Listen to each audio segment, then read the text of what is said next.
Seriously, I don't know what to do anymore. I'm down $45,000 from the last time, from the highest value my portfolio reached. You could just look at the margin account here. Look at this negative equity.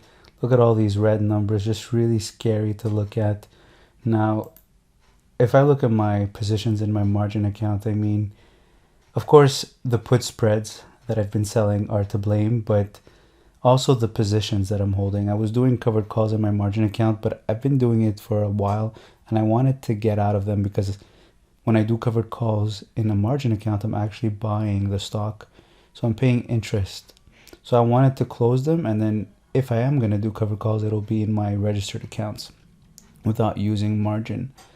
But I had American Airlines that I bought at $31. It's trading at $10 right now. I'm down $2,000 on American Airlines from $31 to $10. This is ridiculous. All I'm doing right now is selling covered calls on it. So I sold one for March 27th at a 17.5 strike. So obviously I'm trying to go as far as possible from the current market price. I was able to collect $31, not bad. But of course the problem is, the risk is my cost is $31. So I don't want American Airlines to jump above 17.5 come March 27. It's only a week away. I mean, it's not going to move 70%, although every time I say that's not going to happen, it ends up happening. I've got Box here that I bought at $20. It's trading at $12. So I'm down $1,500 on Box. I've got Dell. I actually like Dell. I like Dell as a company, so I'm proud to own Dell. So I bought this a while back at 52.8, but I've been selling covered calls ever since and collected almost, I think, $1,000 from the call premiums. But right now it's trading at 32, and I think at some point it was trading in the 20s. It's ridiculous. So yeah, so I'm down $2,000 on Dell. So that obviously has to do with the negative equity. That impacts my negative equity in my margin account. I've got a MasterCard put spread that I rolled over to April because it was completely in the money. Look, I've got a put at 325 that I tried to sell. So that means that for me to win with this trade, I need MasterCard to trade above 325 come April 17. I think MasterCard is at 211 right now. So this one is a complete loser. But I collected a lot of premiums on the way. So I'm not going to lose a lot of money on it, but it's definitely a losing trade. And I had a call spread on this at 325, 330. So it was actually an iron butterfly trade, but I closed it Friday for a decent profit because the market keeps dropping. So I was able to close a lot of calls for a profit on Friday. So basically I'm selling call spreads against my put spreads to mitigate the loss on the put spreads. And the market keeps dropping, so the calls become very profitable. So I just closed them to confirm the profit instead of waiting for them to expire worthless. Just in case we do rally back up again a bit, maybe I can sell the calls again, collect more credit this way. I've got an SPXW put spread expiring April 6th. The short put option was $27.75 right now. Right now the S&P 500 is at about 2,280. So of course this one is losing on the put side, but I've been selling on the call side. So if I go to orders here and I type in SPXW just to try to show you how much I've collected from this put spread and call spread. So let's look for April 6th. So let's go as far back as possible. So April 6th, I could see here, this is when I opened the trade. Okay, so I opened it March 5th at a $27.75 short put. I collected $1. So my max loss right away is only $4 because it's the difference between the strikes, which is 5, minus the premium that I collected. So my max loss is $4. And then March 9th, so 4 days later when the market dropped, I decided to sell a call spread at 30.60, collecting 95 cents. And then when the market continued to drop, I decided to bring my call spread closer. So I closed the 30.60 and I opened a 28.75, collected 85 cents. So I collected $1, collected 95 cents, collected 85 cents. And then March 18, I closed the last call spread I had and I opened another one. So the difference here is 65 minus 30, so 30 cents. So I collected another 30 cents. So $1, $1.95, 85, and 30. So I collected about $3. So right now my max loss on this is $2. So instead of being a $4 max loss, it ended up being a $2 max loss. Now, most likely it's going to be a max loss because we're pretty far from the 27.75 short put. But at least I didn't let it go to a max loss of $4, which is $400. And while this is happening, every time the SPY is dropping or the S&P 500 is dropping, I'm selling a new put spread. And hopefully my new put spread has a better chance of winning. So you can see here that I've got one here at 210. So this is April 15 expiry, 210 short put on the SPY. SPY is at 228 right now. So even with the market dropping, this one is still safe, but it's not profitable yet, but it's still safe. I still have time. If we do break the 210, then I'm going to start selling call spreads to mitigate the loss. I think I have another one at 240. I think this one's going to start, where is it? 240. Should be around here somewhere. I think, yeah, there it is. Yeah, so I already started selling call spreads against this one because obviously the SPY broke the 240 and even broke the 235. So I started selling call spreads on it to collect credit to reduce max potential loss. Because this one still has time. I've got 21 days to go, so it might end up being profitable. I mean, the SPY might end up being above 240 come April 13. Who knows? So that's why I didn't sell a call spread too close to 240. I kept it at 270. But I'm trying to collect credit just to reduce my max potential loss on this put spread. And whenever I can, I sell a new put spread like this one here at 210. This one has a better chance. I had one at 195. I had a short put at 195 on the SPY, which I ended up closing for a profit on Friday. And on Monday, if the SPY opens at 225 or 220, I'm going to try to sell a put spread on the SPY at around 180 to collect at least $1. So what else do I have here? So more SPY put spreads. April 1st, April 3rd, April 15, April 9th, April 8th, March 31st, April 13. And a bunch of them had calls on them, call spreads sold against them, but I closed them on Friday for a good profit.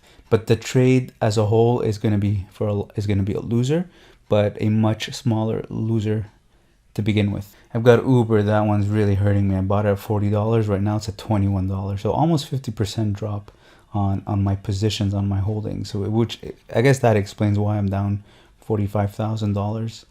But I'm only down $45,000 if I close these trades. And the problem I have right now is, if you look at my balance here, I've got negative equity. And this is my margin account. So that means the reason I have negative equity is that I'm actually using my TFSA as collateral. So I don't actually have equity in my margin account. I think I only had like $4,000 or $5,000 of equity in my margin account. But my buying power, why do I have all these positions, or how am I able to have all these positions in my margin account? It's because I'm using my TFSA as leverage. The value of my TFSA increases my buying power in my margin account. But the mistake I made is that I used too much of that buying power.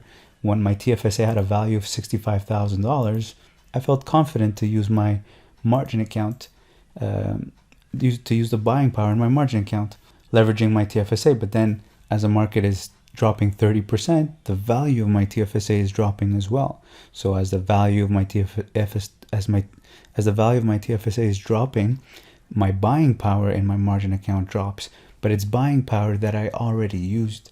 So that's why I'm in this really crazy negative equity position. And the risk is total maintenance excess line over here. If this drops below zero, I'm in trouble. I get placed in a margin call, and that means two choices. Either I add more money into the account, which I don't want to do, because then I'd be funding losses over and over, or Questrade is going to start liquidating my position. So all my positions are in a losing position. So if I start selling positions just to get out of the margin call, that means I'm going to be confirming losses. So that's what I want to avoid right now. So I'm going to try to avoid it by trying to add more money into my TFSA and trying to not make, I would love to buy some stuff. I mean, I've got a little bit of buying power, or I've got some cash in my TFSA, but I can't even use it because if I use it, it might put my margin account in a margin call. So I feel like I'm stuck. I can't do anything. Although there's a lot of stocks on discount right now. Really, there's a lot of stocks I want to buy. I really want to buy Coca-Cola and McDonald's And I want to buy more Qs as well. I want to buy more of the ETF Qs to dollar cost average my my position on the Qs here. See, I've got Qs. I've got 106 shares at 231. So obviously that's super expensive. The Qs at 170. So I wouldn't mind buying more at 170, but I'm afraid to use my buying power because I might end up in a margin call in my margin account, depending if we drop some more. If we stay at this point, I guess I'm safe, but who knows how far we drop. I'm thinking we're going to bottom at 190. That's just my guess. Just by looking at the charts, I think the bottom will be SPY hitting 190. So if we continue to drop, it's definitely going to affect my my buying power, and I might get placed in a margin call, so I have to be careful. And I've got this disgusting position here on United States Steel that I bought at $18, and right now it's trading at $5. So I'm down $5,200 on this terrible position. I don't even know why I bought it. Actually, I know why I bought it, but I think it deserves its own video. If I go to my TFSA, see, I have to be more picky. I'm no longer going to buy. I was buying stocks just because it had high premiums when I sell call options against them. So I was doing covered calls a lot, and I was buying stocks that had high premiums, and I was justifying it because I was saying to myself, even if it drops, well, the premiums that I collected will compensate for the drop, and I could just sell more call options again, even if it drops. But the stock ended up dropping even more than the premium collected. And then I was unable to sell premiums at the same strike because they're just worthless. Like even like Afria, as you can see here, I bought it at 11.7. The stock's at 3.58 right now. And the last call option I sold was was at a 5 strike. I got lucky. The 5 strike didn't get breached, but who knows, if the market starts to go back up and I keep selling at a lower strike, then I end up losing my shares at a lower price. But that's what I'll do right now. I'm just gonna keep selling call options against my positions. So for example, this one here on Monday, I'm gonna sell at a 4 or a 4.5 or even a 5 strike. I've got CHK here that I bought at 2.79. Right now it's trading at 18 cents. So this is a complete loser. I don't think this one's ever recovering. 2,871. I'm just gonna keep selling call options at a 50-cent strike or a 25-cent strike. What disappoints me about this position is I actually had a chance to get out of this position at $3, and I just continued holding the stock and just selling more premiums at $3. And I guess I should have just closed this trade, but it was my mistake in the first place to choose stocks that I don't even know just because they had high premiums, thinking that the premiums would save me and compensate for any drop in the stock. Grubhub, same thing. I bought at 74. I collected a lot of premiums, I have to admit. But look at it, it's trading at $31. I'm down $4,274. I really feel bad because this is like a lot of money. I mean, I've got a family. This is like, I feel like I'm wasting my children's money. Just hurts. I feel like I should not be managing this. Anyways, Halliburton, same thing. I had a chance to get out of this at 22.5. I was thinking about it because I don't even like the stock. I had a chance to get out at 22.5 and I didn't. Right now it's at $5. That hurts, or does that hurt, or does that not hurt? But I'll just keep selling call options. I think the last one I had was an $8 strike. Got IMGN, same thing, another no-name stock that I just bought for the call premiums. I have collected a lot of call premiums from it, but right now it's at 2.44 and my cost is 5.7. And as you can see, I've got a call option July 17, 2020 at a 3 strike, so lower than my cost. And but it's actually, the call option itself is actually profitable. I sold it for $1.82. It's worth 75 cents. So I'm making money from the call premiums, but the stock itself I'm losing money, a lot of money on. But hopefully the call premiums will compensate for that. I've got NEO that I bought at 5. Right now it's trading at 2.4, but I've been selling call options on it again. So I'm down $1,000 on NEO right now. And I've got Teva that I've bought at an average price. It says here 12, but it's actually $15 because I moved it from my margin account. So it's showing a $2,600 loss, but it's a bit more than that. And I've just been selling call options on it as well. Last one here is 11 strike to June 19. If I go to my RSP, sadly, like this is the account, that I just contributed to recently just to get an income tax credit. And the last purchase I made on this was IWM. Look at this, average price 157.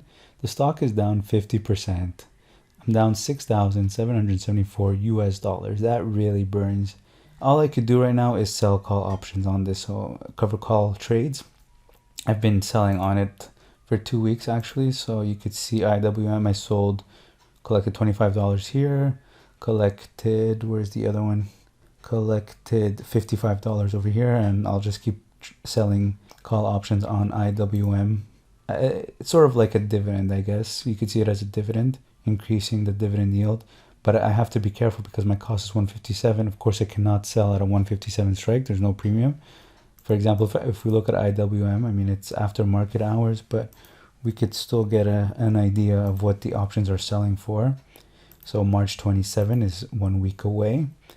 You could see that at a 105 strike, I could get $3, but that's too close. So I'm not going to take that. I would probably go further, maybe 120. I think I would take 120. I don't think IWM can go from 100 to 120 in 1 week. So I think a 120 strike is safe. Actually, here in this case, I would get 15 cents. So I'd probably go to 119. But these are last prices. They're not exactly accurate. But I'd go in that range here from 120, 119, 121 range. Collect like $40 maybe, and hoping that it doesn't get called away, of course, because my cost is 157, so I don't want to lose my shares at 157.